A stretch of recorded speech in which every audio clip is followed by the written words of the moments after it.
Most martial artists get speed training wrong. So this is everything you need to know about developing speed for martial arts, starting from the most advanced techniques to the most basic techniques.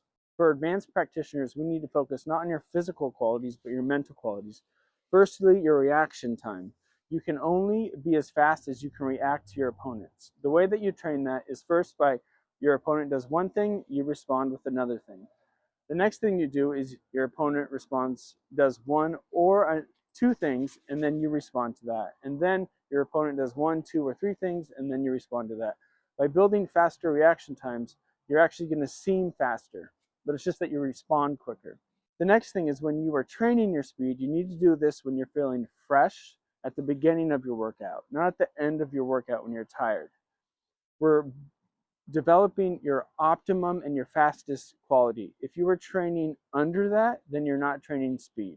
For intermediate practitioners, now we're focusing on efficiency of movement. When you were starting out, you were probably taught the movement in an exaggerated form. And what you want to do as an intermediate practitioner is kind of optimize your movements, cut out stuff, try to find ways to do things cheaper or quicker or easier. A couple ways that you can do that. One is the hard way, which is basically if you're focusing on a kick, throw a kick 100 times. And by the end of that 100 times, you're going to be so fatigued that your body is going to optimize your movement just to get the kick out there. The other way of doing that is by trying to be as gentle as possible, focusing on trying to be as relaxed as possible to do a movement. It's also important to train the beginning and the ending of the movement. So you want the beginning explosive, the middle smooth, and the ending explosive. So for example, if you're doing a box jump is too big of a movement. We want to focus on just the beginning or the ending of the kick. So that would be like a plyo step, like a rebound step.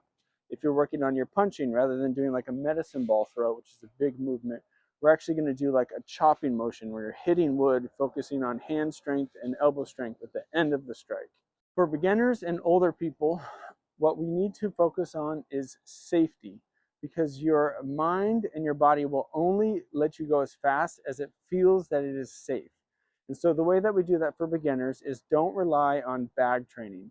If you do too much bag training for speed, you're going to rely on the bag to stopping your motion, and you don't want that. You want to build the conditioning and the coordination to be able to stop your explosive movements. For older people, what we want to focus on is tendon and joint and fascial integrity. The way that you can do that safely is first by focusing on stretching, then lifting with heavy weights, which trains your muscles to contract all at once, but is doing it in a very controlled motion where your joints and your shoulders aren't being, violently moved around. Then you add light weights and do punching with light weights, or have a little bit weights on your feet to do a couple kicks. And then eventually go into plyometric motions and speed training where you're trying to throw your kick or punch as fast as possible. That's a safe and steady progression, building neurological safety so that you feel comfortable and strong enough to have these explosive motions and not hurt yourself. So hopefully that's helpful. Advanced people focus on your mind, intermediate people focus on efficiency of movement, and beginners focusing on basically coordination and safety so that you can do those things effectively.